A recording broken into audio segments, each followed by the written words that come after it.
Good morning. It is 9 o'clock on Saturday, June 17th, and welcome to Storytime.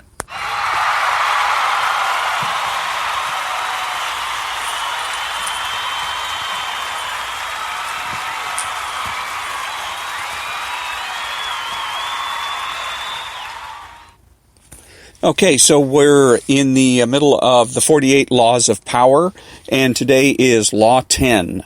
Infection. Avoid the unhappy and unlucky.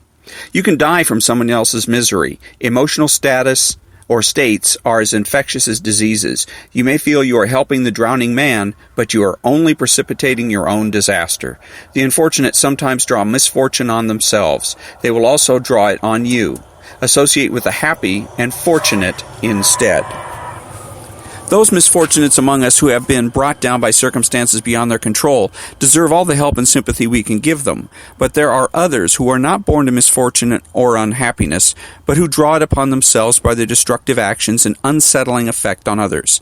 It would be a great thing if we could raise them up, change their patterns. But more often than not, it is their patterns that end up getting inside and changing us. The reason is simple. Humans are extremely susceptible to the moods, emotions, and even the ways of thinking of those with whom they spend their time. The incurably unhappy and unstable have a particularly strong infecting power because their characters and emotions are so intense. They often present themselves as victims, making it difficult at first to see their miseries as self-inflicted. But before you realize the real nature of their programs or problems, you will have been infected by them. Understand this, in the game of power, the people you associate with are critical. The risk of associating with infectors is that you will waste valuable time and energy trying to free yourself. Through a kind of guilt by association, you will also suffer in the eyes of others. Never underestimate the dangers of infection. There are many kinds of infector to be aware of, but one of the most insidious is the sufferer from chronic dissatisfaction. Cassius, the Roman conspirator against Julius Caesar, had the discontent that comes from deep envy. He simply could not endure the presence of anyone with greater talent. Probably because Caesar sensed the man's interminable sourness, he passed him up for the position of first praetorship and gave the position to Brutus instead. Cassius brooded and brooded, his hatred for Caesar becoming pathological. Brutus himself, a devoted Republican, disliked Caesar's dictatorship. Had he had the patience to wait, he would have become the first man in Rome after Caesar's death and could have undone the evil that the leader had wrought. But Cassius infected him with his own rancor, bending his ear daily with tales of Caesar's evil. He finally won Brutus over for the conspiracy. It was the beginning of a great tragedy. How many misfortunes could have been avoided had Brutus learned to fear the power of infection? There's only one solution to infection: quarantine. By the time you recognize the problem, it is often too late. A Lola Martinez overwhelms you with her forceful personality. Cassius intrigues you with his confiding nature and the depth of his feelings. How can you protect yourself against such insidious viruses? The answer lies in judging people on the effects they have on the world and not on the reasons they give for their problems. Infectors can be recognized by the misfortune they draw on themselves, their turbulent past, their long line of broken relationships, their unstable careers, and the very force of their character, which sweeps you up and makes you lose your reason. Be forewarned by these signs of an infector. Learn to see the discontent in their eye. Most important of all, do not take pity. Do not enmesh yourself in trying to help. The infector will remain unchanged, but you will be unhinged.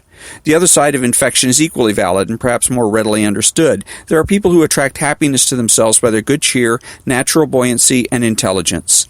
They are a source of pleasure, and you must associate with them to share in the prosperity they draw upon themselves.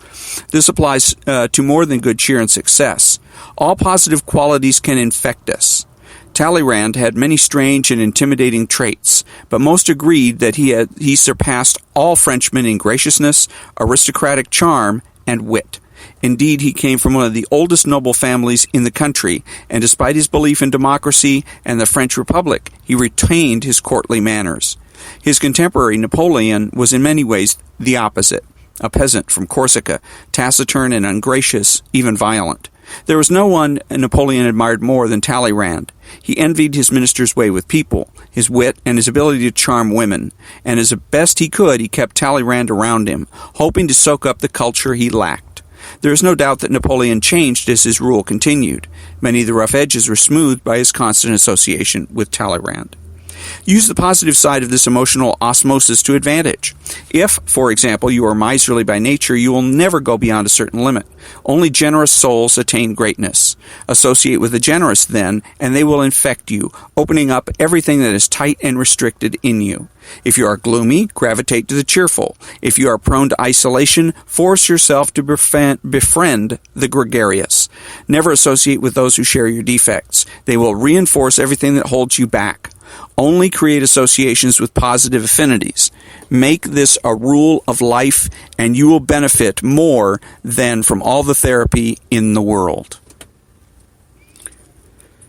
This law admits of no reversal. Its application is universal. There is nothing to be gained by associating with those who infect you with their misery. There is only power and good fortune to be obtained by associating with the fortunate.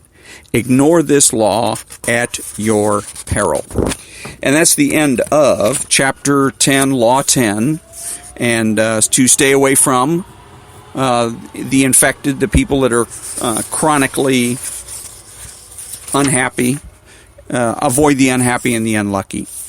And this is one of the few laws that I've read so far that seems to have an element of common sense to it, where most of the other ones are kind of elitist, and they seem to apply to kings, queens, secretaries of state, etc., etc. But if you're a butcher, a baker, or a candlestick maker, the application is rather tenuous. With this particular law, to avoid the unhappy and the unlucky, again, it seems to have a more universal application, and it seems to be common sense. Everybody wants to stay away from people that constantly seem to constantly bring bad luck and unhappiness down upon themselves. So that was Law 10 of the 48 Laws of Power, and tomorrow, on the 18th, on Sunday, will be Law 11, Learn to Keep People Dependent on You. To maintain your independence, you must always be needed and wanted. The more you are relied on, the more freedom you have. Make people depend on you for their happiness and prosperity, and you will have nothing to fear. Never teach them enough so that they can do without you. That's tomorrow at probably around 9 o'clock. And thank you for joining me, and we'll see you then.